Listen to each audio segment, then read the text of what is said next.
பஞ்சு போல் இட்லி வரதுக்கு இந்த டிப்ஸை பாருங்கங்க. எந்த அளவுக்கு அரிசி எடுக்கணும், எந்த அளவுக்கு உளுந்து எடுக்கணுங்கிறத இந்த டிப்ஸை ஃபாலோ பண்ணுங்கள். 1 டம்ளர் ரேஷன் பச்சை அரிசிங்க, 7 டம்ளர் இட்லி அரிசி எடுத்துருக்கேன், 1 டம்ளர் உளுந்து போட்டிருக்கேன். அரிசிக்கு தகுந்தபடி வெந்தயம் எடுத்துக்கோங்க. நான் 3 ஸ்பூன் வெந்தயம் போட்டிருக்கேன்.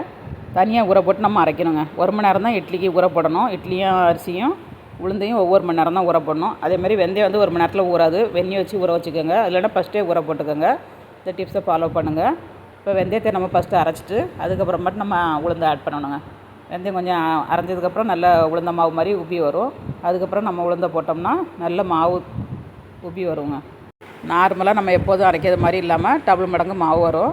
இந்த டிப்ஸை ஃபாலோ பண்ணி அளவுகளை கரெக்டாக போட்டு அரைச்சி எடுங்க. இட்லி வந்து சாஃப்டாக கிடைக்குங்க. இப்போ உளுந்து அரைச்சி எடுத்தாச்சு. எவ்வளோ மாவு இருக்குது பாருங்கள். 1 டம்ளர் உளுந்தில் இப்போ அரிசியும் அரைச்சி வச்சாச்சு. உப்பு போட்டு பிசைஞ்சு வச்சு மறுநாள் காலையில் நம்ம இட்லி வைக்கணுங்க. லேட்டாக தான் ஊற போடணும், லேட்டாக தான் அரைக்கணும். முன்னேரத்துலேயே போட்டிங்கன்னா மாவு வந்து ரொம்ப புளிச்சிரும். நல்லா காலையில் 6:30 மணிக்கு எடுத்து பார்த்தோன்னா நல்லா பொங்கிட்டுச்சுங்க மாவு. 2 பாத்திரத்தில் ஊற்றி வச்சுருந்தேன், 2மே நல்லா பொங்கிருச்சு.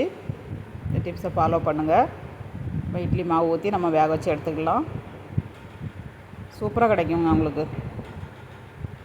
இப்போ இட்லி தண்ணி கொதிச்சிருச்சு, வேக வச்சு எடுத்தாச்சு. இப்போ இட்லியை பிளேட்டில் எடுத்து நம்ம இதுக்கு ஒரு குருமா வச்சுருக்கேன்.